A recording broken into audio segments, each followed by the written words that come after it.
Google meet जब use करते हैं तो एवरीवन हैज टू आस्क कि मेरा स्क्रीन दिख रहा है क्या, मेरा स्क्रीन दिख रहा है क्या, right?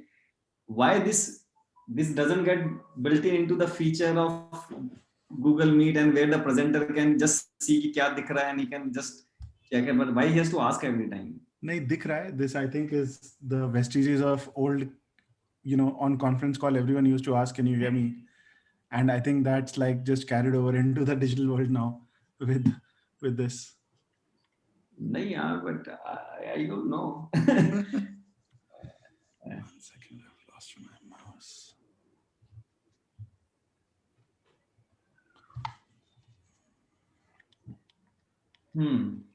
Please, I think we can start whenever comfortable. Yeah, just give me 1 second, please. Sure. Okay. All right. Hi, everyone. I am Piyush, and we're going to talk about SaaS from India. I will quickly get started. My quick 10-second introduction. I am a partner at Vertex Ventures. I've been here for the last 5 years. I've been investing for 10 years. Joined Vertex because I wanted to invest in technology, and where I was earlier, which was a growth stage private equity fund, I couldn't do that. So I've been at Vertex for the last 5 years, thought and worked on a lot of SaaS. So I'm hoping that all the tribal knowledge that I have been able to gain, I can pass on a little bit to you guys. So housekeeping, just before we get started, this is like I said, very tribal knowledge. There is a lot of stuff that I've gathered and a lot of generalization. So not everything will apply everywhere. So don't hold a gun to my head. It's not gospel. I don't even treat it as gospel. There's also the disclaimer I want to make that this applies largely to SaaS as a business model, and a lot of enterprise software, and we have a few portfolio companies, as well as at the last point, a lot of viral platforms that you'll see growing in India, which want to monetize via SaaS. This lot of it does not monetize, does not apply there, and I'll talk about that as we go along, especially as we discuss some of the metrics. Um, and I wanted to spend some more time on the tribal knowledge part of our business, right? Everyone knows that VC is a very pattern matching business, and I think of it as not just pattern matching what works in China or the US and apply it here, but also there's a lot of knowledge out there for practitioners. Unfortunately, there isn't a lot of knowledge out there for VCs. VCs don't talk about their business in as much detail as like a sales personnel would talk about, or a marketing professional would talk about. So my approach to this has been, figure out what works well for the functions like sales, marketing, GTM, and then see if we can apply that and get some insights on how to analyze companies, and then how to also portfolio manage, how to work with our companies to build expertise, etc. Functional level, it becomes very, very important. What are the best sales strategies? What are the best sales organizations? Check whether your portfolio companies have those. As they're growing, check whether they can build some of those. Org structures, favorite topic of mine. I spend a lot of time thinking about org structures. Not many people do. I test, portfolio companies for org structures all the time. Whenever I'm doing diligence, it's a big topic that I look at. So that's how tribal knowledge gets built up. I have tried to sort of put some of it here. Very quickly, coming to the mudda, why are we talking about SaaS, right? If you look at this slide, um, over the last 2 years, let's say 3 years rather, the SaaS index, as you know, uh, thought about by Bessemer, has come 300%. While everything has bumped up after COVID, there's nothing that really even comes close to it.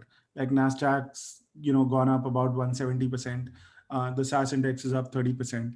And over the last year or so, there's been massive value creation, so to say, paper value creation in the stock market. So if you see this, companies like DocuSign, ServiceNow, which are sort of very well played out SaaS companies, HubSpot, almost everywhere the valuation multiple has doubled. I haven't called this out. This is market cap by trailing 12-month ARR, trailing 12-month recognized revenue, right? So Twilio traded up from 15x to 35, 40x now. Cloudflare trades at like 68x. And so valuations have gone up and SaaS has become the talk of the town. So much so that now there is a 100x ARR club that we are talking about. When I started thinking about SaaS from India, the metric used to be 10x ARR. Right now we have these companies and a lot more which are raising at 100x ARR, and that is something that has got everyone talking about SaaS. And even in India, we have the maturity in the ecosystem has started to happen. So there are now 5 companies above. I know for sure that there are 5 companies. There might be more that have product revenues via the SaaS business model above $100 million. And there was an article yesterday that said there are 150 companies that have product SaaS revenues over $1 million, from a fairly reliable source. So what that tells you is that these numbers used to be meager, right? Back 3-4 years back, but it's suddenly blossomed, and we already have 6 unicorns that's there for everyone to see. Just covering some of the basics, like getting this out of the way before we dive into some of the deeper thoughts. What makes SaaS from India tick? Um, you know, there are some of these obvious things. There are some less obvious things that we'll talk about, but I think the second point here is very important. Like, there is a very, very large test base that is extremely brutal in its feedback and in the way it uses it, right? So if you go to Swiggy with a product, and we have portfolio companies that work with Swiggy, Amazon, Flipkart, etc. They are brutal in their feedback. They take you to the tailors, right? Um, you might not get as much feedback or product requirement from DoorDash as you might get from Swiggy. And DoorDash will pay you, 3x what Swiggy pays you for a lighter product. But there are certain things that don't work in India, and we'll talk about it later on.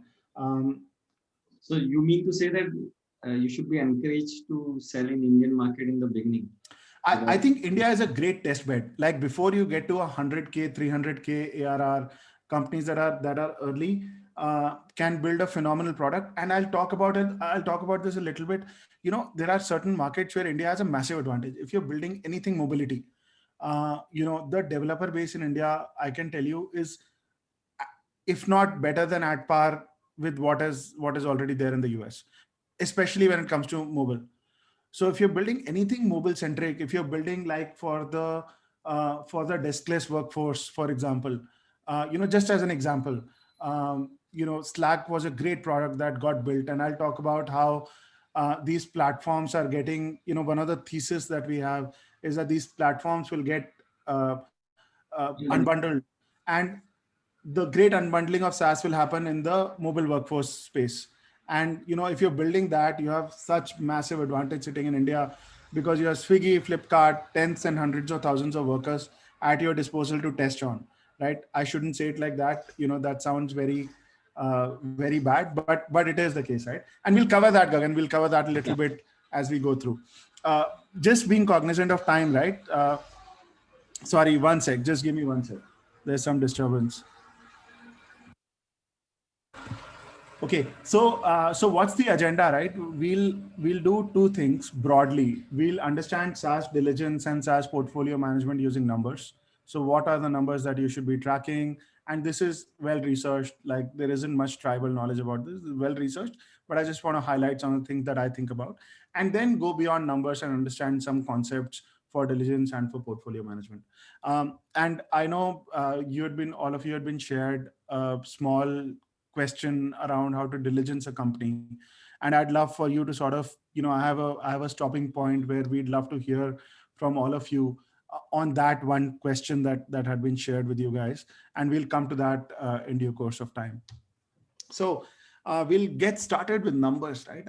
And the great thing about SaaS as a business model is that it's so predictable. Everything about SaaS can be measured very, very well. I think the same applies to consumer companies in a great way, and a lot of analysis can be done there. But the fact that consumer business models change so much while SaaS business models don't change, they're so consistent across geographies and across years, gives you great benchmarks. So for example, when Uber came up, there was really no benchmark on how to adjudicate uh, a mobility company like Uber. There was none before that, right? But for example, when Snowflake came up and when Snowflake was going IPO, or some SaaS company from India, we know how to assess it, and you know we'll go through this, right? And so what are some of these? The number one obviously is ARR and ARR growth. Anyone wants to chime in on what you guys think the others are? um, there's a fair few. Please feel free to unmute yourself, just chime in what you think some of the other ones are. And I want to keep this as interactive as possible. There's a fair few number of slides, and I've put together a fair few number of things as well. But feel free to stop, pause, ask questions. So what are some of the other things that you want to look at when you're looking at SaaS companies? Retention and cash retention. Perfect. So we have retention. What else? NPS, perhaps.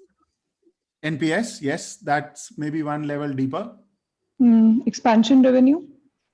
Expansion revenue. So obviously churn and net revenue retention speaks for both of those. Yeah. What else? CAC. CAC. Yes, CAC is obviously very important. What else? Contract value. ACV, contract value. I consider that like fitting into ARR, etc. LTV by CAC. LTV by CAC, that syncs up very nicely with CAC. So, one of the things that you should definitely think about is sales and corporate efficiency. How efficient are your sales team? How efficient are you as a corporate, right? The great thing about SaaS as a business model is that it is an efficient business, and I'll give some more data about it. There is magic number, which is a very very important topic, which somewhat relates to CAC and LTV.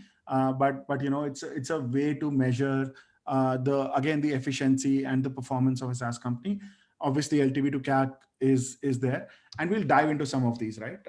So starting out with ARR and growth, right? Let's understand a little nuanced manner what ARR is. ARR is actually different from billing, and billing is different from booking.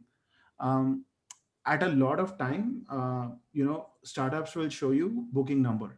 That is not the way to understand SaaS businesses. There is a difference between booked and billed. There's a delivery time, there is services. So ARR essentially is billings of that month, non-services, non-implementation, non-services times 12. Sounds easy, but many a times we miss this. And I've missed this as well. And especially at an early stage, services is not that important unless you're going core enterprise. But I don't know whether you'll see too many startups going core enterprise. So there's a lot of generalization, like I said earlier.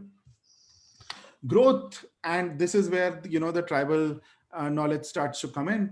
There is a very well understood benchmark for growth. So here it is, right? TTTDD. What that means is triple, double. Once you hit $1 million in ARR, you go 1, 3, 9, 27, 54, 108. So after hitting $1 million in ARR, your company should be, or the portfolio company that you're looking at, should be on a trajectory to hit $100 million in 5 years. It's super important to understand this, because this is how great software companies are valued, right? Can you get to $100 million in ARR over 5 years? And I couldn't find too much data around how a lot of companies have done that. Here is the data around index to starting point. So when this company was founded and how many years it's taken to get to $100 million in ARR. 100 million is a holy grail in SaaS, right? A lot of companies shut down, get acquired before that. But if you can build a lasting organization that can get to 100 million in ARR, you're golden. Fact of the matter is, Indian companies are sort of still behind the global best peers, and these global best peers are also very aged, right? So Cornerstone was one of the earlier waves of SaaS. Then Shopify has been around for 10, 11 years now. Twilio came later, and then Slack, right? So what this chart shows, not just the time taken for Indian companies to get where they are, but also it shows that the time taken to get to 100 million has been compressing. And that syncs up well with the thesis around global SaaS that, there is a greater adoption happening right now. There is a lot, many more people who are willing to adopt SaaS platforms, and much more innovative platforms are coming up. So see and this maybe applies a little more to companies that are beyond $1 million, but see where the company fits as you do diligence on them. And especially for your portfolio companies, do look at the trajectory they are on as we look at some of these metrics. I think. Piyush, does this 5 years concept of 1 to 100 is like, I've been like lately seeing people say that it is over ambitious also, though there are many companies which are reaching to 100 faster, Yeah. like Slack and many others, but at the same time, like, and this is like on social media, I've been reading from, especially in this last 6 months, I've read a couple of times that at certain size, 100% growth is also a great enough number rather than expecting. Yeah. I'll say this, Gagan. I don't have the data here, but I know I have seen this data myself. I've used Capital IQ to tabulate.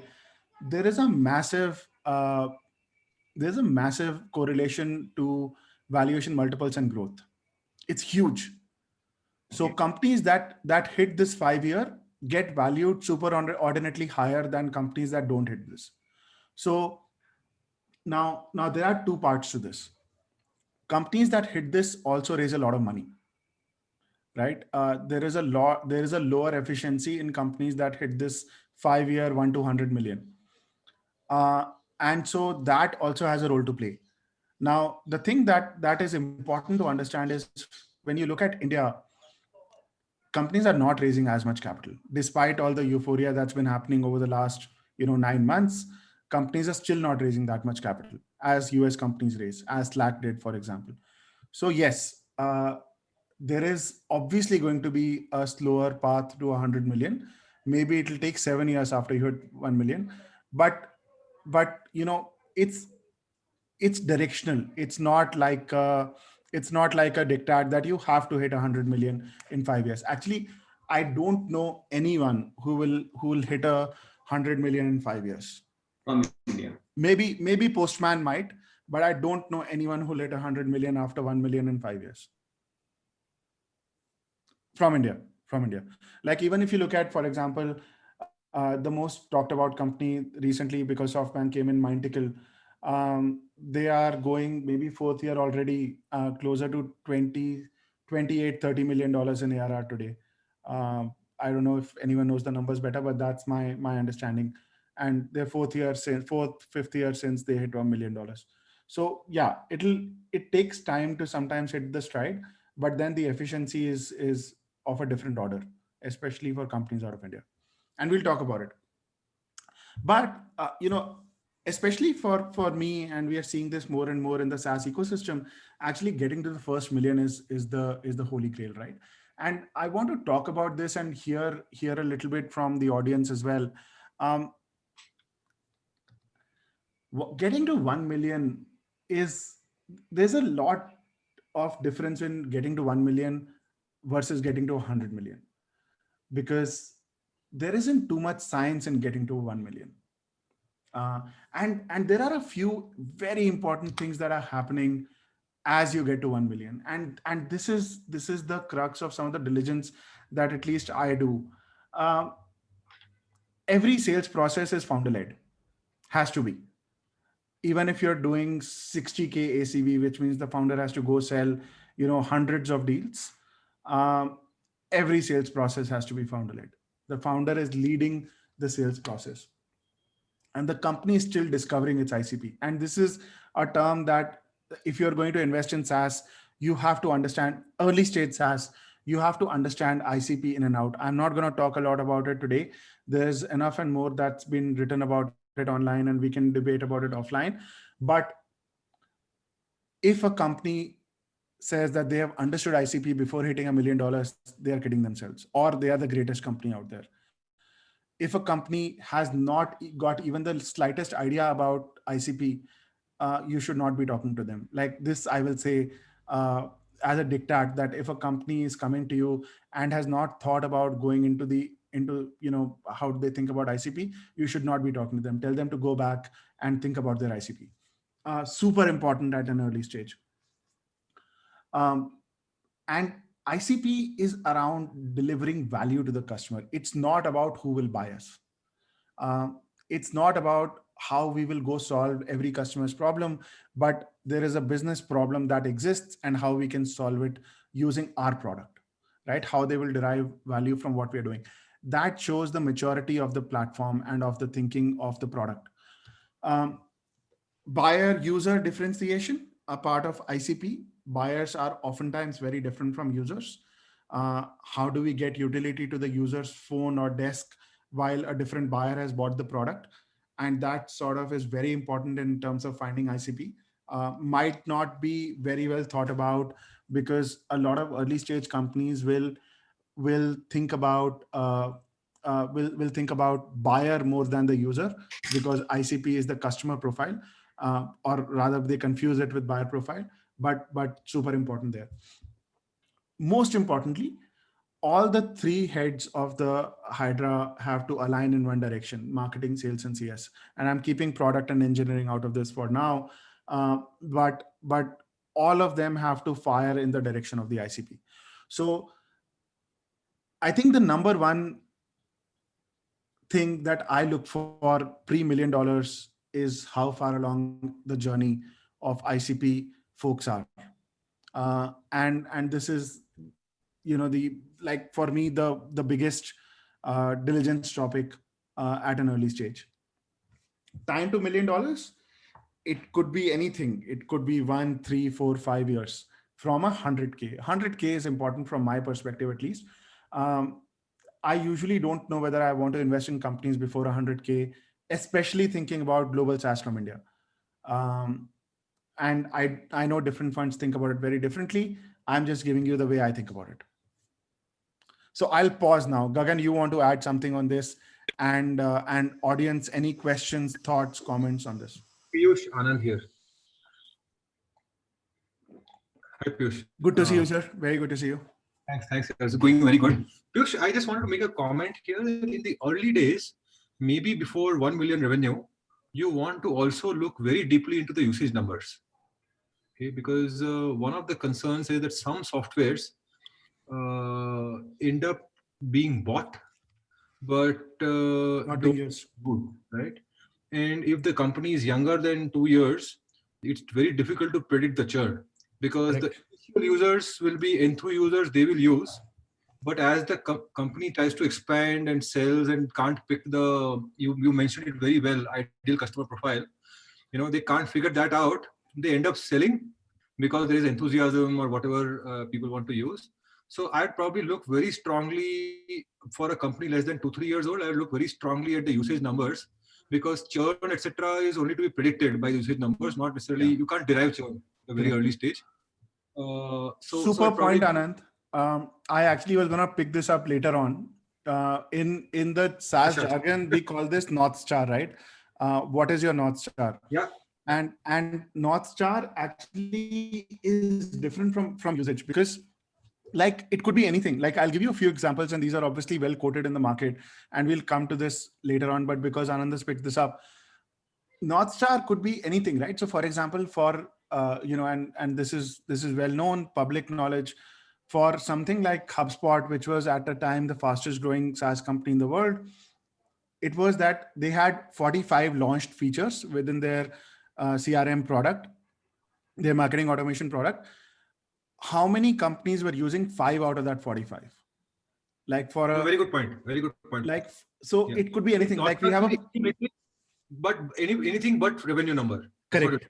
It has to be a business driver. Like, we have a company called SignUp in our portfolio. They just hit 10 million in ARR. Their North Star is how many times during the first month of usage did the customer update their information, because it's a very data-centric product. Sanctity of data is important. How many times did the customer update their data information? And they keep a track that if it is above 2, then the customer churn is going to be very low, because they're deriving value out of it. Yeah, super. And Piyush, like, do you? I think the composition of 1 million is important in terms of, like, you have a mixed profile of customer, maybe spread across SMB or mid market or enterprise, and like maybe 30-40%. So I Yeah. think that also. So very important topic. I was going to bring it up again. Gagan, do you mind holding off on this till we Yeah. come to that slide? Yes, yes. Hi Piyush, Shikha here. I have a quick question on how do you assess whether the founders have a good understanding of ICP? I mean, some questions are very obvious, but I just want to understand your approach. Yeah. Yeah. I think the simplest thing that I do is what Gagan was saying. Have they thought about the customer from a segmentation perspective? And are they very clear about which segment they're going after? So have they, so this goes back to the TAM and SAM topic that I'm sure you guys will cover.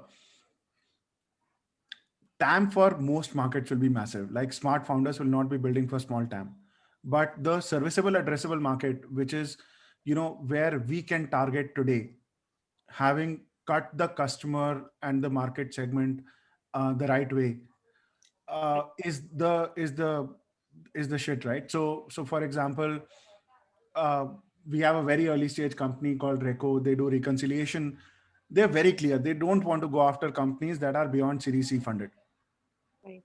because those Series C and beyond funded companies need a lot more solution in the CFO suite than they can offer. Mm. So while some of their customers are large ones like Myntra, for example, but Myntra, they built the product in Myntra's office. So one sec. So that's one of the very important topics about how clear the founder is and how well they are willing to give up business that is outside their ICP. And it's not easy, right? It's just not easy. But some of these questions are very important. I have Another another thing suggestion here. I have another suggestion here, Pius. Like, what many times I've seen that if you ask this question to a founder, that what is your ICP, and the way he articulates this answer, Yeah. in a like a simple elevator pitch, maybe the way you articulate that for the Reco case, that it's a Series B funded companies are my ideal customer profile. So I think how clearly a founder articulates the ICP answer, if you ask them, or maybe he indirectly covers that in the pitch, gives you a very good sense about how clear they are about ICP. Yeah. And I'll also caution a little bit, right? When you see second time founders, they know how to answer this to the T. Despite the fact that they don't follow this, they will answer this question to the T. They will give you the perfect McKinsey, well thought out answer. Right.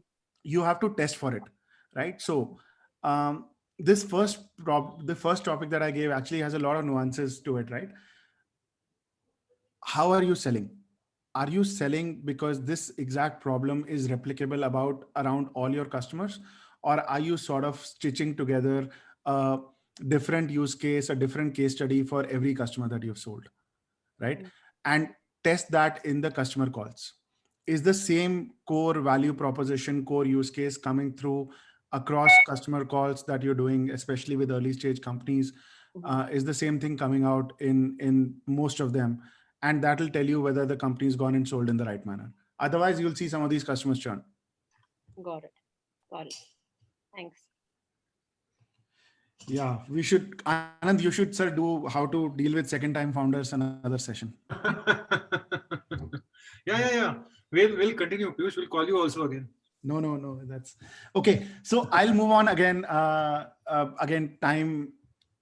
Okay, this is a pop quiz, and we've talked about some of these things before, right? There are two options here.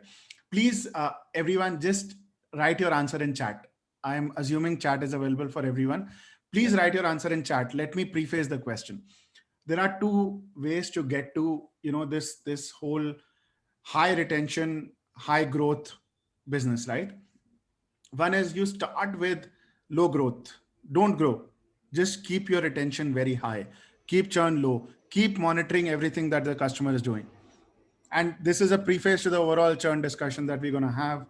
So the first option is keep your retention, just get very high retention very early on, and then start towards getting towards growth. So that's option A, high retention early, low growth.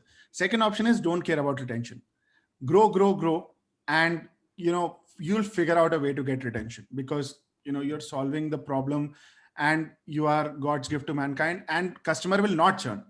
So what do you guys think is the right thing to do, option A or option B? Just fire away please in chat. It's very important to see responses here. Somehow my mouse is not working.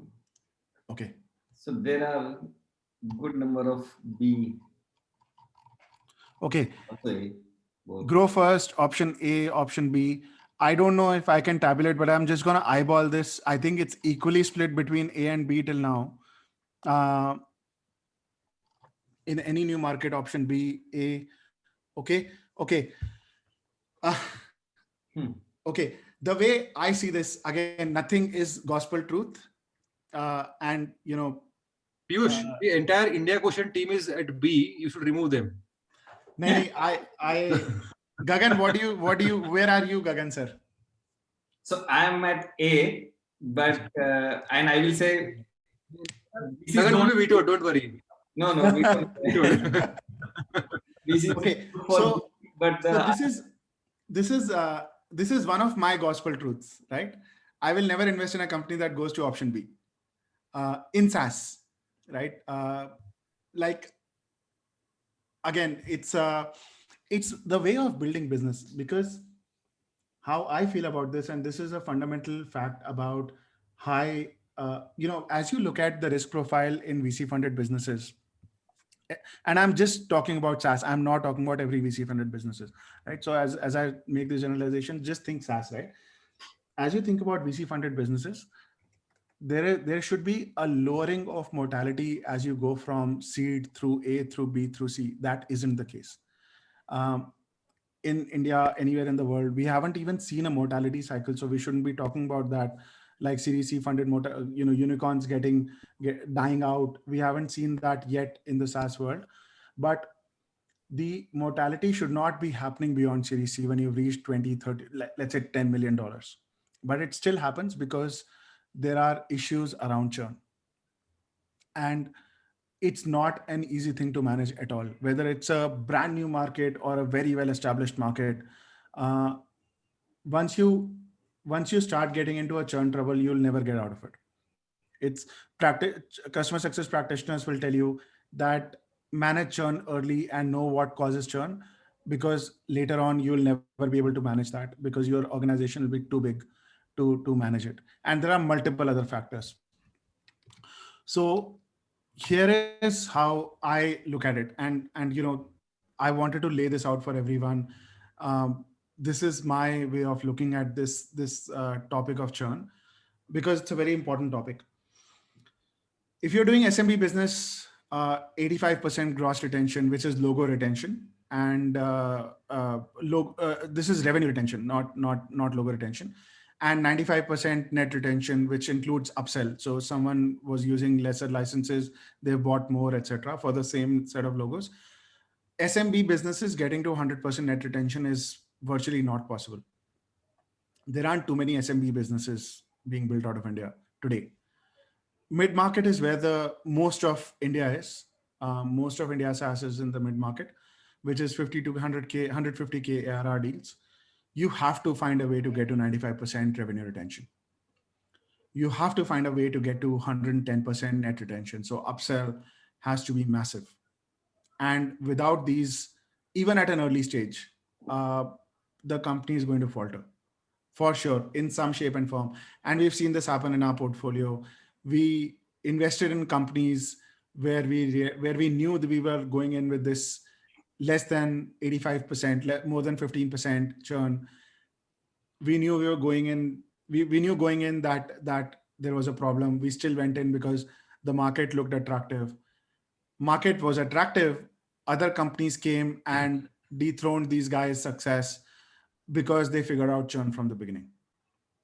So first mover advantage, high quality founders, strong product. Nothing matters if you can't manage churn early on. So I'll pause here, to let everyone react on how you guys think about this. Piyush, what about the pre-SMB stage where it's like a freemium product and the ticket Yeah. sizes are really small? Something Yeah. like a Postman. It's still okay. So Postman, you have to think about Postman as two different products, right? One is the usage and the utilization product, on which you have to apply a very consumerish approach, right? A lot of open source falls under that the usage has to be looked at as a funnel. How many users are starting, how many are converting, and then once it converts into a paid account, you again have to look at this. So Postman, actually, I don't think it, like today, falls under a majority of the revenue is still above 50K would be per customer ACV. There are fewer teams who are using the SMB, 15 to 50K range, and very few teams would be paying less than 15K ACV.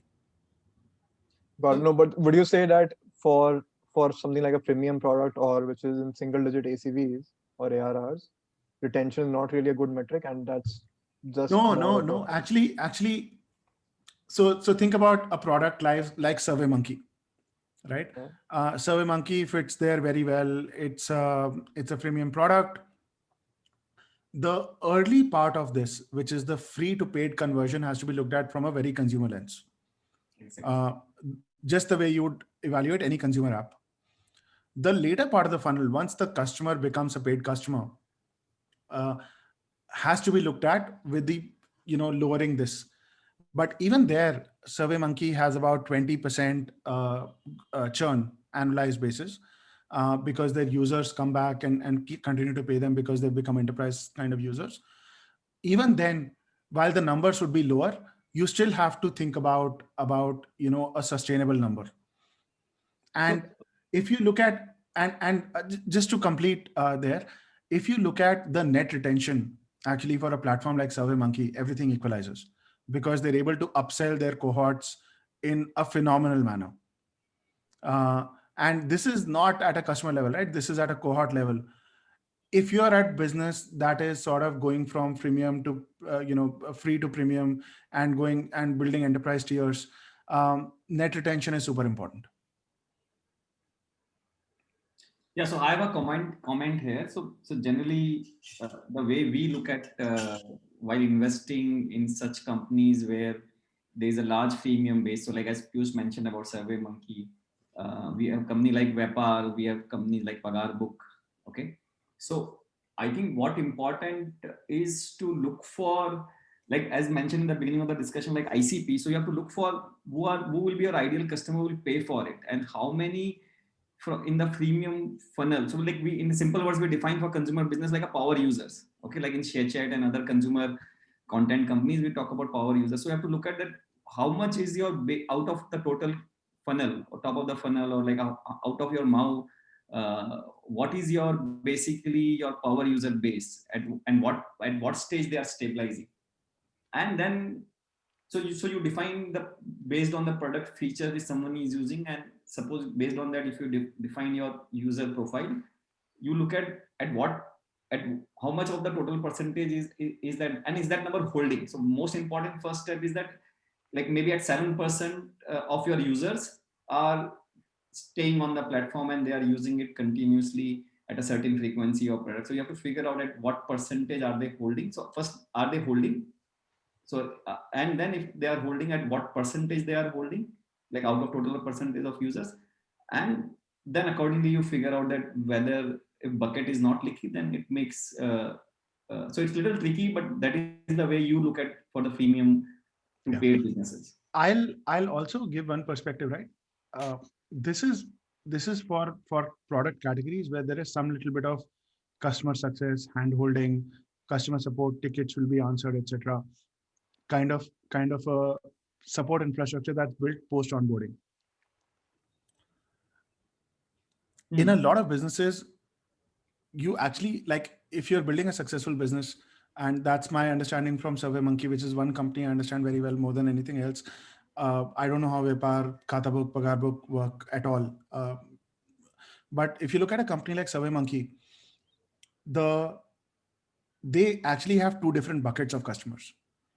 They actually have a bucket of customer that actually starts paying them $1,500 a year, $15,000 a year, which they classify as their enterprise grade, and they have a very large revenue proportion coming from there. Because a lot of these companies have realized, Bill.com is another, again, which is an old Temasek portfolio company. They have realized that very funnel-like behavior in SaaS doesn't scale very much because the churn kills you. So you have to go enterprise or mid-market at least. So actually a lot of those companies start focusing less and less, literally churn out a business unit which is focusing on the very early stage and focus a lot of their enterprise efforts on mid-market paying customers. And that's where this starts applying. Okay, we'll quickly move on. We're going to run out of time. Some other metrics. This is a very important topic, sales efficiency. How strong is your sales team? Slightly more applicable for later stage companies beyond $1 million, $2 million in ARR. Your sales team should be getting you 4x at least of what they're costing. And this is the entire, just the team, not tools, not, add-ons, just the team. All in cost should get you more than 4x of what they're costing. This is a very scientific number. Later stage companies in our portfolio track this at a salesperson level. 2 quarters underperformance and you're out. Like if you're not meeting quotas for 2-3 quarters, you're out. And I know, I'll talk about this later. Magic number. This is what we talked about earlier. This is total ARR add that you're doing in a quarter versus how much you spent on total sales and marketing in the prior quarter. So the investment you made of $100 in your sales and marketing efforts, team, tools, events, conferences, whatever, right? And ARR add during the year, net new ARR. This does not include upsell. This does not include more licenses to the same customers as upsell. Net new logos, ARR added from there. Super important. Has to be more than 1x. Again, companies that have scaled beyond $1 million, $1.5 million, who have some repeatability on this. LTV to CAC, holy grail. Sorry. Yeah. Is this after a gross margin or with gross margin? Like some people say that take it after gross margin. Some people say that. So what is there any thumb rule? Doesn't matter, yaar. If you're a SaaS company, 85, 90% gross margin, if you're like 0.9x versus 1x, it doesn't really matter. Yeah, Piyush, I agree. I think another point that I want to make is that given that the valuation of SaaS companies are so large today, right? Some of these numbers sort of look old, frankly, because sales efficiency, also 4x used to be a traditional number. But if the net revenue expansion is very high, for example, right? Yeah. There's a lean period of initial revenue, but then the expansion is very high. Yeah. So I'll probably do a case-to-case basis, but these are very good numbers to look at, right? I'll tell you the reason I'm giving these numbers, and I was going to come to that topic at the end of this slide. Numbers are very important. I'm just saying that, in a competitive scenario, you might find these numbers going for a toss. You know what I'm saying, right? Yeah. Super important, Anand. I am still living in a world where I can say no to deals and say that if I am losing deals on valuation, I'm okay. And thankfully I am in that position, but super important in a competitive world. I'll tell you why I'm saying this. If you see better than median numbers, and these are not median, right? These are high quality numbers, 4x sales efficiency. If you see better than these numbers, it gives you a lot more leeway to pay higher valuation. So the reason Zoom trades at 60x is because their sales efficiency is through the roof, right? You'll not even calculate that number in teens. You'll go to like 20s and start looking at that number for a company like Zoom. So if your numbers are higher than what are best in class or good in class numbers, it gives you a lot more leeway to play around with valuation. So you don't need to pay 15x. You can easily pay 25x. Yeah. And but at the same time, and coming to the last one, this is the number one topic about efficiency. SaaS has to be an efficient business. If you are aggressively valuing inefficient SaaS businesses, market will correct.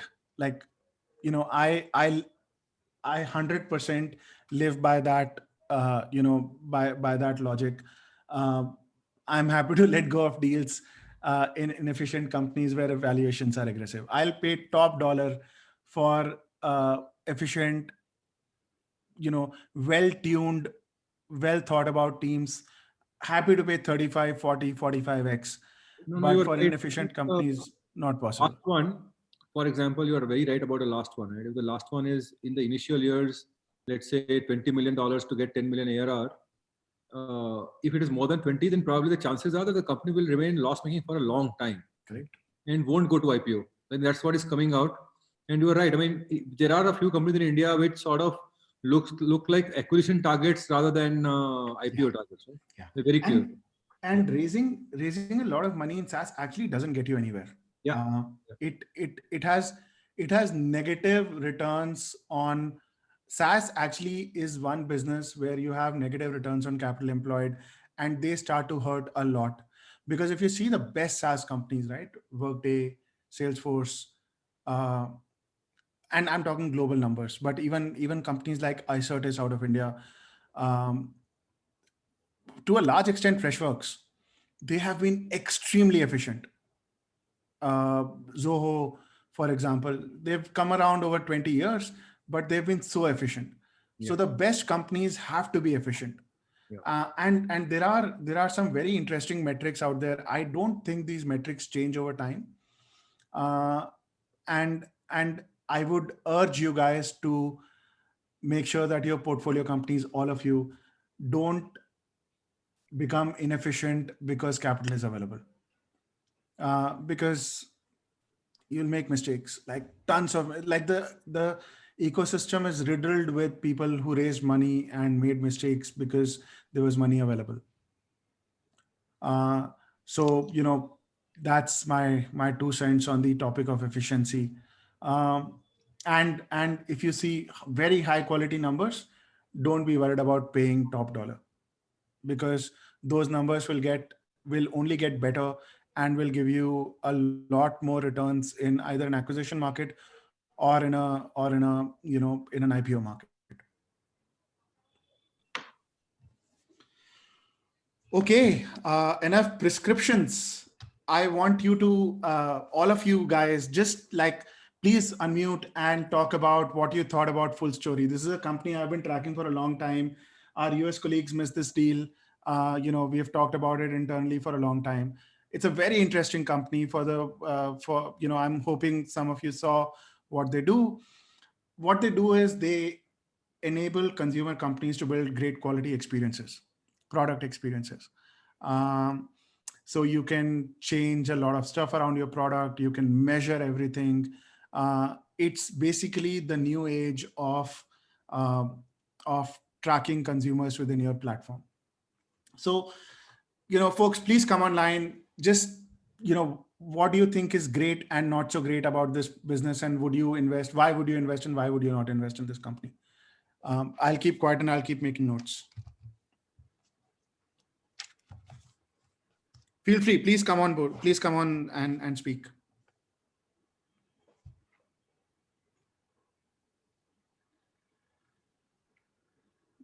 Anyone? Okay, probably then I'll just go first. So I guess it is a good company and it probably is worth evaluating further. So then I basically just went by what I could see on the website and what was there online.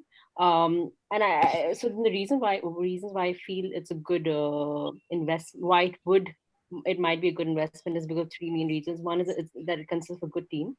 Like the CEO is a second time or third time founder, if I remember correctly. And also this product has some very good ratings on Product Hunt. And also there are other influencers like YouTubers who have given really good reviews. So it looks like they have gotten their PMF right. And it's also and based on customer feedback, it's very easy to use and to integrate, so less friction that way. And they have some good clients on the list as well. So that's what I thought.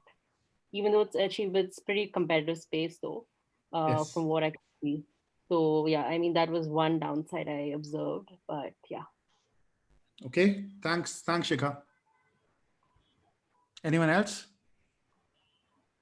Yeah, I think I will also just contribute on Shikha's last point. I will play the devil's advocate here and maybe show some of the negative points. Sure. Even when the company is, seems very great, very good, and the user ratings are nice, and I also went through all those YouTube influencer videos vouching for the product.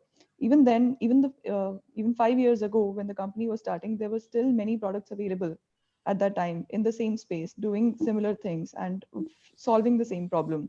There was Appseed, there was Lookback, there were many other competitors in the same space.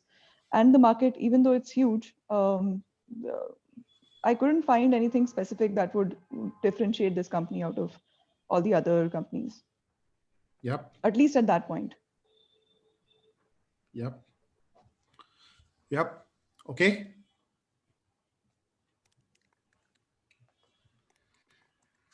Anyone else wants to go? I had one point. I think I was reading in one of the reviews that what it allows you to do is actually replay customer sessions, right? You can get to that level of granularity. But one of the criticisms that I also found on the product was we are never going to get through those many sessions. So will at scale, this value proposition that they're claiming is differentiating them. How much adoption will they actually see for the hero feature, let's say? Sure. That pose some question marks, especially for large teams.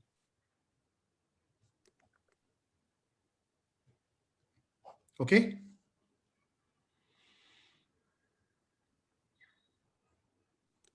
All right. I will not comment much on full story. I think that is it. The consensus, at least in our team, was that it is a company where the marketing has gotten ahead of the product, and some of the devil's advocate thoughts that came out were exactly what we have been saying. Really no differentiation. Very well, super well marketed product. They make sure that their customers love it.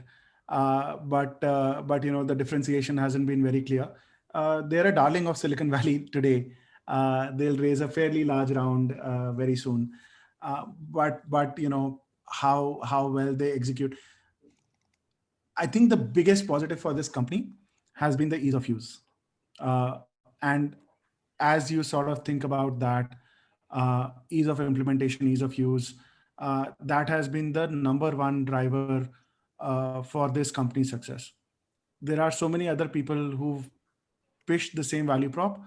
They haven't been able to get an out of the box product working for every kind of customer that they could go to. So it's been a lot about execution. But in general, right, we wanted to go beyond numbers and think about how diligence would look like, or share some thoughts about how I will think about some of these topics, especially from a SaaS perspective. Number one is founder market fit is super important and very applicable for SaaS. Does this founding team have a right to win, and why? It might not. I don't think it applies as much to consumer companies, because as a consumer, everyone can feel the same pain. It doesn't apply to fintech companies as much. Again, in SaaS, this is super important. If you haven't felt the pain, if you're building a sales tech product and you haven't done sales, odds on you'll not get there. So what this also does is that it gives you a lot more mature founders who've been there. A lot of second-time founders come back and do SaaS rather than what their old businesses were related to, because they saw software problems they could go and solve. Classic case is Zenoti. Sudhir was building a spa, realized there's nothing out there. Let's build a spa software, and we know where it is today. Very important. Next one, why now, right? Everyone knows software will eat the world, but why will this software eat the world in the next 3 years is super important. Anand will tell you, I'm like 100% sure every VC will tell you that in our world, timing is super important. and people make more money off timing than of anything else, and very applicable in software, like more than from a VC investing perspective, from a market growth perspective. North Star, this is what Anand was saying earlier, right? Usage. What do you see as the North Star? Very important to understand this as a part of the diligence. Because you will never know churn at an early stage. There'll be no churn, literally. If you're sub $1 million, if there is, then you should be worried about it. But these things founders will not show you voluntarily. You have to go and prod and ask for it. You have to ask for their usage metrics. You have to understand the product and see what is the North Star. See how customer success syncs up. And we'll talk about customer success as well, but customer success is about driving up this metric. That's it. There is no other definition of customer success. It is proactively driving up the North Star the North Star for your company. So what is North Star? Feature, we discussed this briefly, so I'll rush through it. It could be feature utilization, first update after initial setup, like for sign up, number of users active. So if like it's a sales tech product, so like this could be some of the examples of North Star. TAM and SAM, very important, needs to sync up with ICP. I'm assuming you will do another session on TAM and SAM. Very, very important topics. You will get TAM right and SAM wrong most of the time. All of us have made this mistake. So you have to spend a lot of time diligencing TAM and SAM, especially in a SaaS business. I can tell you most of the investments I've done, I've got the SAM wrong by a factor, either upwards or downwards. So it's not easy, but you have to really be thoughtful about it. And GTM, what is the angle for GTM? And we'll talk about this in the next slide.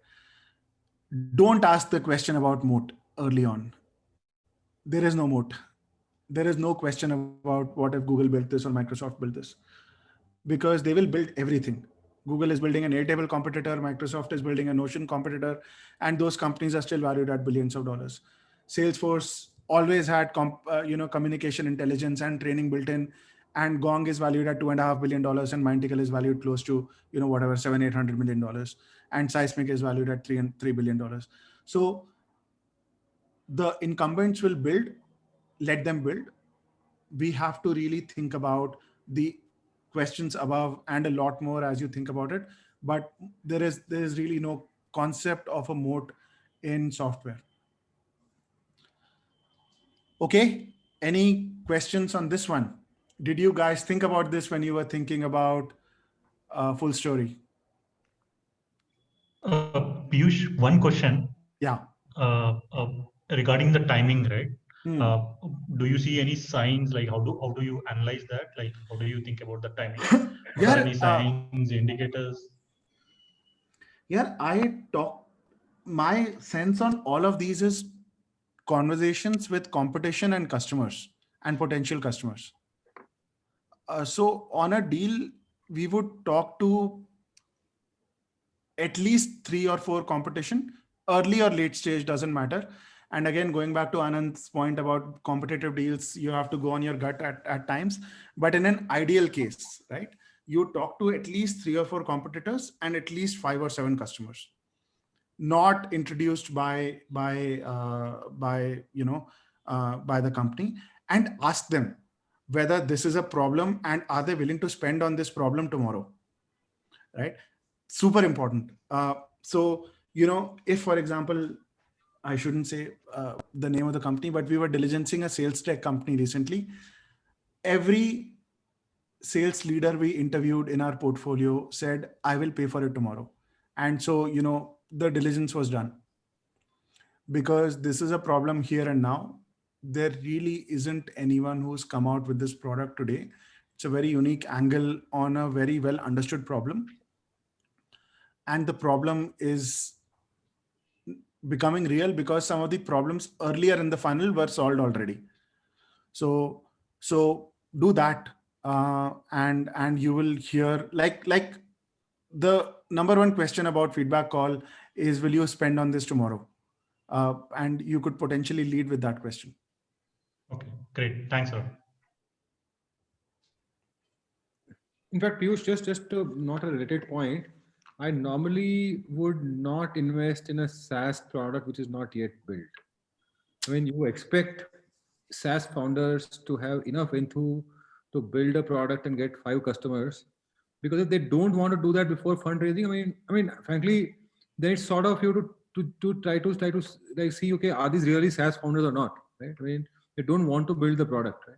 It's a very important thing. Whereas in a few other places, you may need to fund them before they start.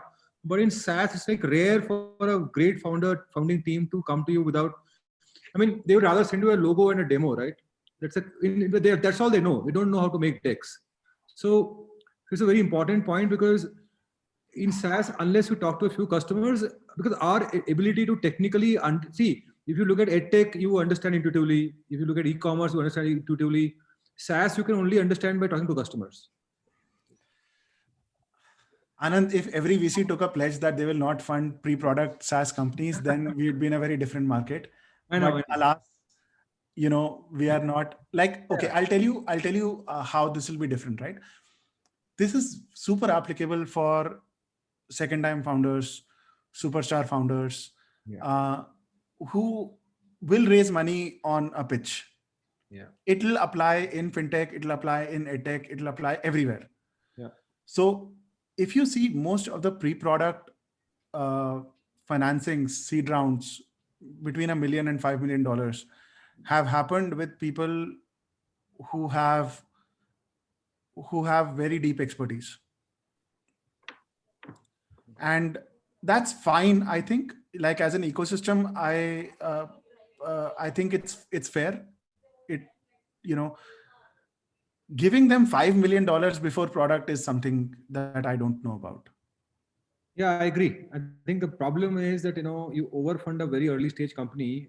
They don't necessarily spend enough time in discovering the right market. They'll simply get the first version of the product out and try to hammer sales on it, right? And that's the negative of overfunding. Yeah, I mean, funding is a different point, but ideally, like, if you had the luxury, in fact, Piyush, I sometimes worry that, we shouldn't be at the early stage of SaaS, right? I mean, in SaaS, I would rather do a series A or B, frankly. Yeah, 4 years ago, that was the thesis. I don't think that'll apply in today's market. Yeah. And that's the reality. I think, SaaS is where hyperlocal was. I think who Alok was saying this, SaaS is where hyperlocal was 4 years ago. Yeah. And there was a lot of discussion on Twitter about this. But yeah, that is it. That is how it is. Okay. So, we have discussed a lot. This is how at least I see SaaS companies, and we'll try and bring all of this together in the next slide. Pre-PMF, pre-GTM, pre-scale. These are in a sane market numbers. $100K to $1 million are pre-product market fit companies. They should be at a seed and angel stage. $750K to $3 million are Series A plus companies, and then $2 million to $6 million are Series BC companies. And what should they be building, and what should you be testing for? I think this is some of the summary of what we have discussed. So pre-product market fit, founder has to be the sales leader. Sales team has to almost evangelize, start thinking about building a process that suits them and iterate around it with the founder leading the sales. And marketing has to be network led. So lead gen has to be network led. You can't put in place a marketing team at this time. Once you've hit some of these metrics, like getting to $750K, $1 million, there is some repeatability in your sales motion. You've understood what the customer wants to hear, and you've sort of gotten over a few objections. You start hiring a good sales leader who can now strengthen this process, who's done it before, who's learned from people who've done it before. That's when you start hiring a sales leader. Don't hire them very early on. Then the sales team is focused around improving playbooks. And playbook is a very deep topic that sales leaders will talk about. And then you start investing in marketing, measurable marketing. How many leads are we able to generate? How many of those are converting? What source the leads are coming from? Which source is converting, etc. So keep it narrow, but keep it measurable. And then once you start hitting the GTM success, then you start dividing sales by segment. And I'll come to what the question Gagan had asked earlier about how you think about sales by segment in the next slide. Start dividing sales team by segment. Start thinking about specializing your sales team. Start adding a leader for enterprise, start adding a leader for GTM, start adding a partnership guy, and make sure your sales leaders are ruthless. So if a guy is not meeting sales targets for 3 quarters, they're out. And then you start expanding marketing to multi-channel. And I shouldn't talk anymore about it because these are very practice specific topics, but these are topics for you to think about as you're diligencing companies at these stages. What are these companies optimizing for, and test for this? Are they optimizing for customer success early on? Are they optimizing for the North Star? Are they optimizing for making sure they have the ICP, they're selling the right value, they are not selling anything and everything? Are they focused very narrow on customer success? Later on, when customer success is repeatable, are they demonstrating ROI? So at this time, the pricing, early on, there is no concept of pricing. You sell for whatever, you get logos, sell for whatever. But is between $1 million to $3 million, is your pricing getting a little more streamlined? Are you running enough experiments about pricing? And, for example, ChargeBee is one company that does this at an insane level. Like they run pricing experiment like a consumer company would run A/B test. That's the level of experimentation they do, and not many companies do that. So can you sort of get the right pricing, get the right value from each customer, and then demonstrate ROI for that customer? Later on, how are they thinking about platform building? And I'll touch a little bit about this around moats, because I said earlier there are no moats. We should discuss that. I'll skip this slide. I'll skip this slide also. I want to give you guys some jargon. I'll share the slides with you. This is what Gagan was saying about how a company should think about their target customer. And this is very late in the deck. I put him on hold. When you think about GTM segmentation, at each stage, the GTM has to be understood.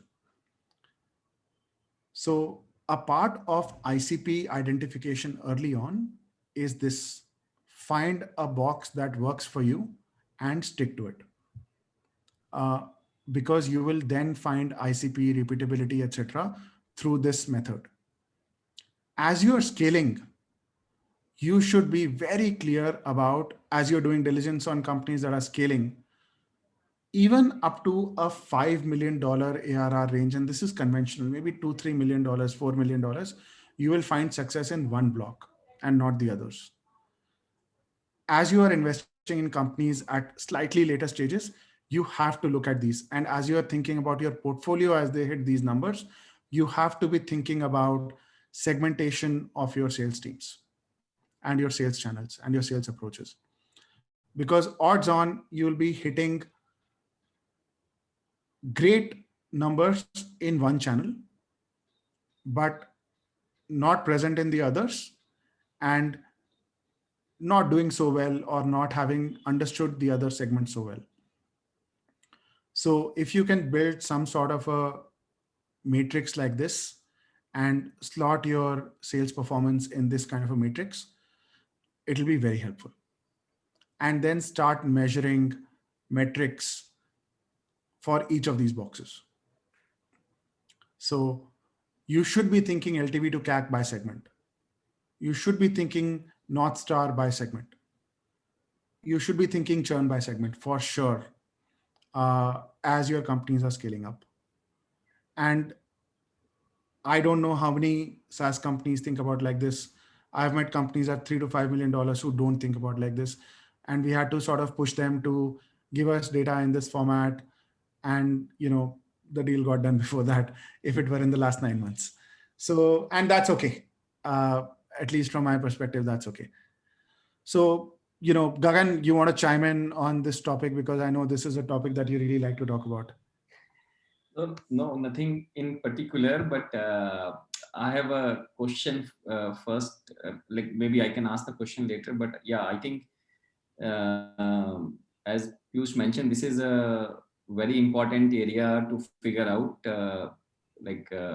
And there is a video by Mark Robbage which I would suggest everyone to check out after this talk, after this session today.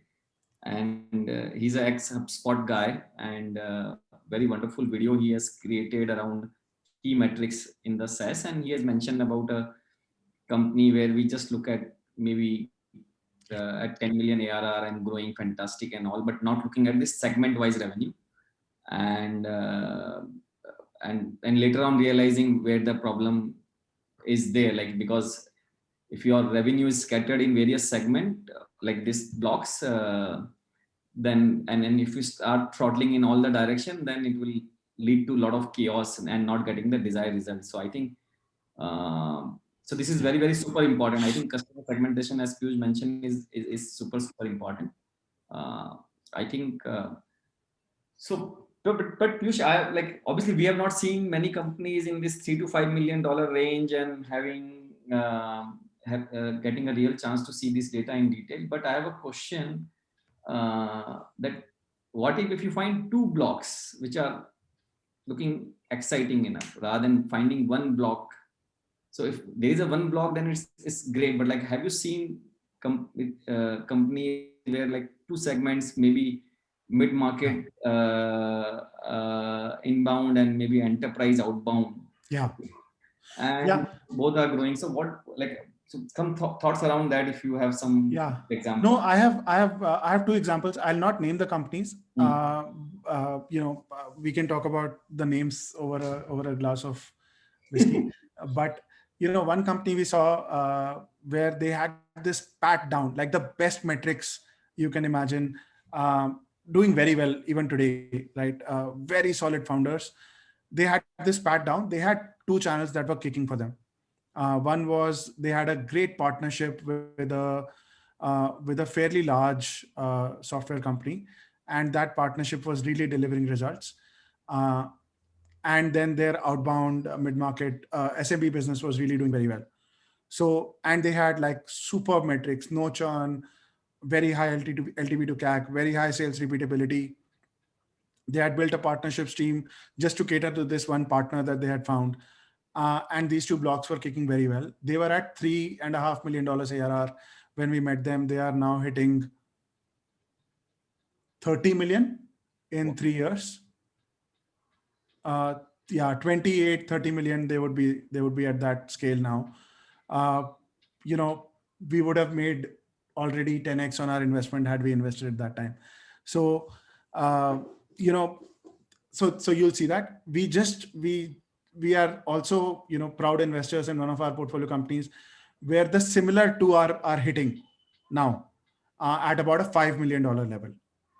But if you look at it, and I won't hesitate to say this, one of our portfolio companies is crossing 10 now, and they're still in one zone.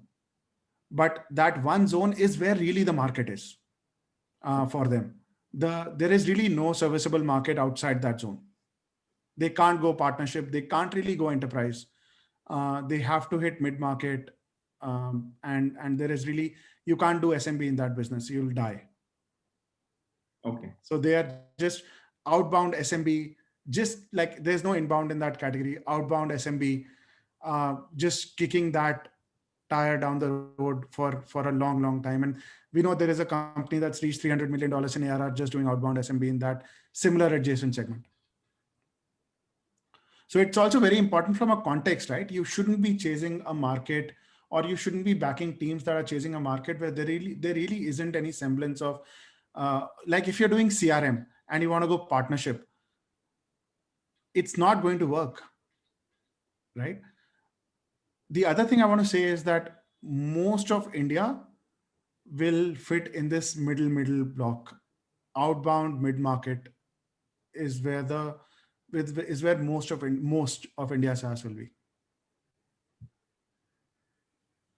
Got it. and most people will go the bottom right as the next route, partnership enterprise. And for a lot of them it will not work. So that's just, some of the learnings from the past. Okay, I am coming to a close, guys. Let's pause for questions, and I'll present one more slide at the end. I have a few more, but I don't want to talk about them. I just want to pause now. Yeah, we have 10 minutes now. So Yeah. Maybe anything in particular if you wanted us to cover and if not been covered, Yeah. so we can ask around that, or maybe anything which we have covered, and if you want more further clarification, we can touch upon that also. Any questions, feel free to ask.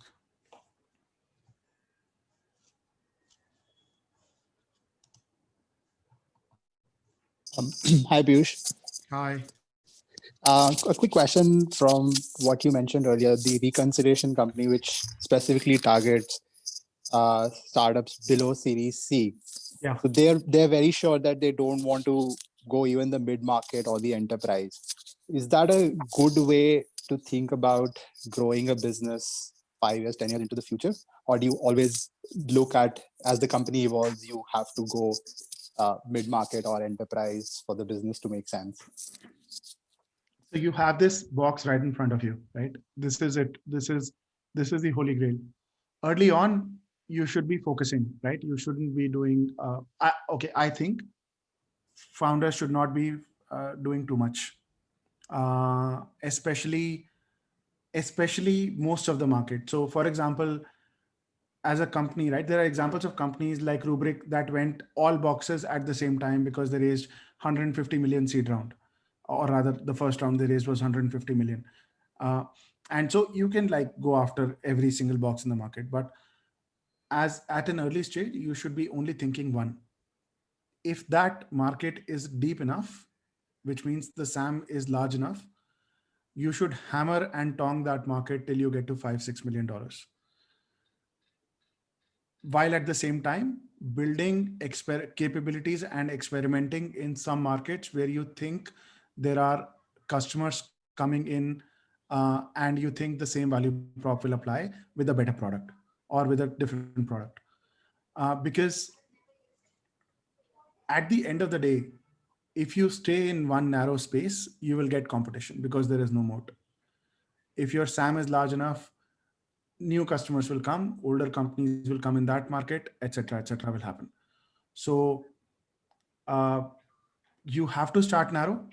I think the kind of companies we invest in have to start narrow, have to start experimenting and thinking beyond the obvious narrow market, starting when they hit $2, $3, $4 million, and then start thinking about building a platform as they go along. That's my take on this. Piyush, I had one question. For companies that are catering to enterprises and have US as their largest market, right? What are some early strategies that can be adopted to target customers in the US? Because in the early stages, if you're bootstrapped, I mean, opening up an office which could be done later on might not be possible. Anything that you've seen that works and is underrated, or any advice on that front? Yeah. Okay. So core enterprise products, right? Difficult to sell them online or remote or through inside sales, because inside sales is a lot about there being a little bit of a demand and sort of being able to generate predictable leads and then converting those leads through a funnel. Core enterprise might not. I don't know whether it will work from India. But if you're considering, let's say, up to 100K ACV transactions in discovered markets, then it's just about building the inside sales funnel. It's about how you would do outbound or inbound. So if there is a lot of traffic about this market already, you would really want to rely on inbound, make sure that people are able to discover you and get them through a demo, white paper, etc. phase in the marketing, and then start converting them through lead qualification and lead conversion. And this can very easily be done by one or two good sales guys who've done this before, etc. And or you can do an outbound, you know who to get to, enrich your leads, etc., and start filling those out. But core enterprise, I think, very difficult. Got it. Thank you. Hey Piyush, Vatsal here. Piyush? Sorry, go ahead. Yeah, please go ahead, Vatsal. It's okay. Thanks, Apurva. So real quick question, Piyush. A fair few SaaS startups, tend to come to us saying we're trying a bottom-up approach, right? Trying to sell to the users first, and or to smaller teams, and then go top down. And they Yes. say, oh, we want to sell to startups initially rather than to mid-market or enterprise customers. So how do you kind of look at that? Approach, and are there any nuances or thoughts that you have, or rule of thumbs at looking at startups that have that approach? Very important market. I think this user first bottoms up approach will be a very, very large market going forward. I think the product has to be, this is a product led sale, right? So when you think about GTM in these kind of scenarios, this is a product led sale. So the product has to be as good as any consumer product that you will use without any trouble.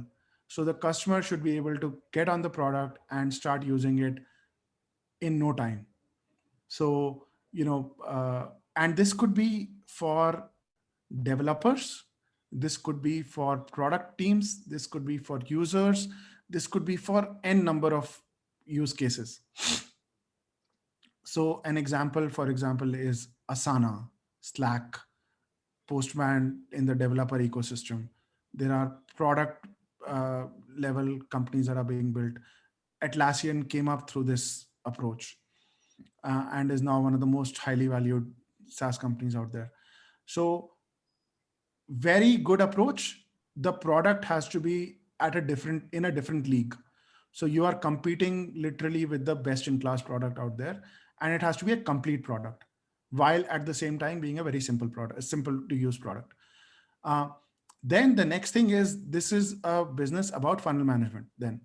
So you're getting tons and tons of users in the door and making sure that every user is taken through a journey where the probability of converting the funnel is very good. So, if you can't think like that, if the founders can't think like that, then maybe this is not for them. Then comes, how do you price? Because customers will pay you nothing, but some people might just send you money. So how do the teams, and this is a little later stage question, Vatsal, how are these teams thinking about pricing this product, and how are they running pricing experiments? Are they saying, hey, customers, please pay us whatever you want, and then starting to figure out a price, which a lot of people do, by the way? Or are they setting a price? How will they move from a bottoms up to a price negotiation? So what feature do they put behind a paywall if they want to price? Now, I will not talk about companies that want to monetize through, lending or some other ways of monetization, get distribution through one product and then monetize through another. I'm only talking software monetization, because those are things which are, I think, out of scope of this discussion. So this is just SaaS monetization. So what feature do you put behind a paywall? How do you get people to monetize, etc., etc.? These are three key topics to understand at an early stage, and this roadmap has to be there. Thanks, Piyush. That was very insightful. And by the way, there are a lot of teams who will come to you and say, I'm building a better X, right? I'm building a better Slack. I'm building a better Asana. I'm building a better, G2, etc. Think about the angle, guys. No one really wants to use a different product unless there is a very deep angle. Why? Like one of the, I'll come, the last two slides, I'll talk about this very, very quickly. Yeah, Piyush, just one more question. You already touched upon the topic of founder market fit, but do you have any thoughts on that? How do you pick the right founding team for the right space? I know that Gagan has some thoughts on that. He always needs a good tech founder for some product-led startups.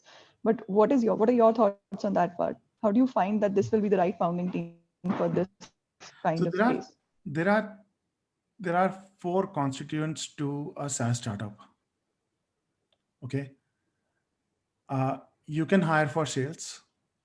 You can hire for marketing. I'm going, foundation by foundation. You can hire for engineering. You can't hire for product, and you can't hire for, to a certain extent, GTM thinking. So pure product founders by themselves, I have seen struggle with GTM thinking. Once they put on that hat, they are great. Pure GTM founders actually really struggle for product and engineering. So, some of the old adages are that don't back single founder teams unless that single founder is exceptional and like a jack of all trades applies here. Best team combination, I think, is a guy who understands GTM and another who understands product/tech. And if it's core AI, then never invest in a company without an AI founder. I don't invest in a company without an AI founder. Got it. Okay. Thank you. So I have a cheat code in SaaS. Like ideally, you should have 3 to 4 co-founders rather than having a single co-founder, and Yeah. you can optimize. Yeah, the Valley folks hate that, by the way, somehow. Oh, is it? Yeah. Like if you see, even in consumer, right, the Airbnb had 4 co-founders. And one of the trouble they had was that they had four co-founders. I didn't know that. That is a challenge there. Yeah, more number of co-founders. Somehow there is a pushback on that. Okay, I want to talk about last very quickly. I'll skip all of this. You can get these from me later on. I will not talk about a topic that Gagan doesn't like to talk about. Okay, I said early on there are no moats, right? I wanted to leave this with you guys. There are moats in SaaS, and you have to think about it from a long-term perspective.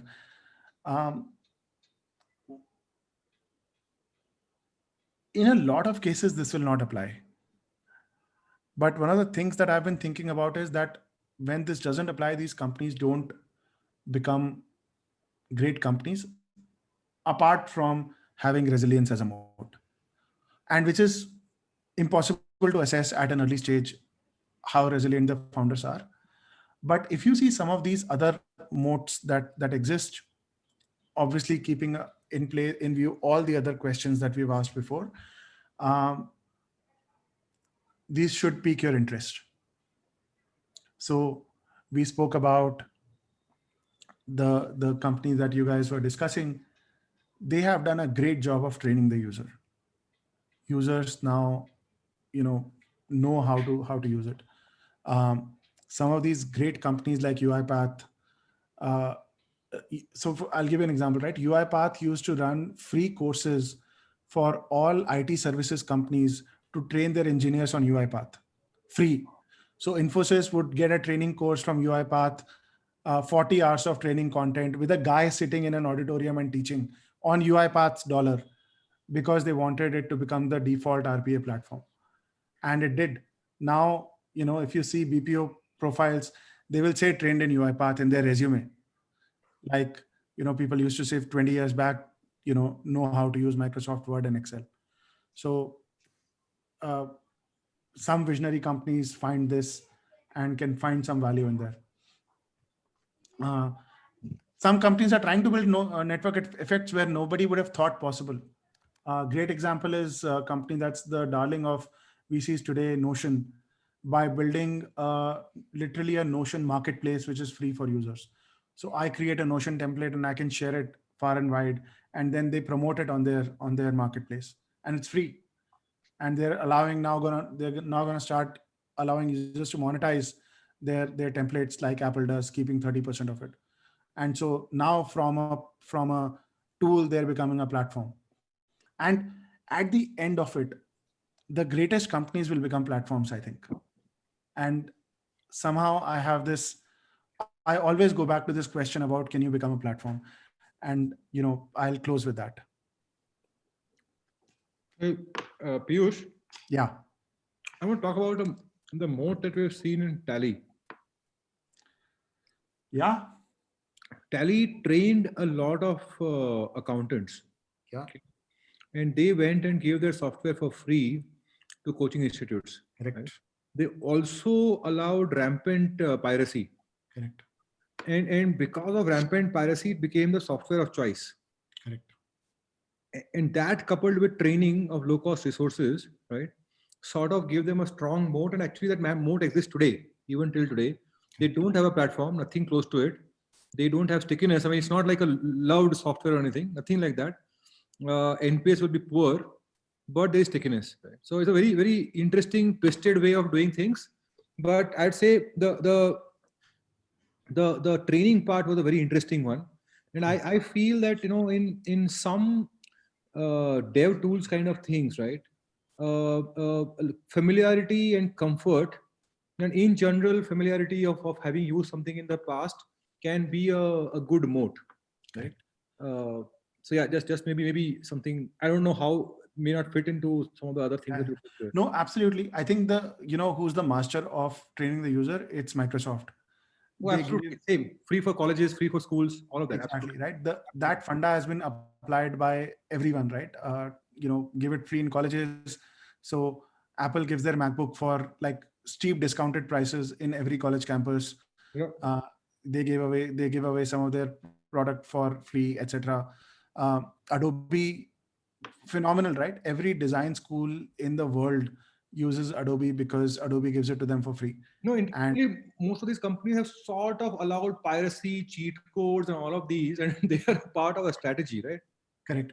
I think where this will start becoming very relevant in the coming years is some of these low-code, no-code platforms that you will see emerging, and some Indian founders will also start doing this, where if you are evaluating a low-code, no-code platform, you have to have some angle of training the user.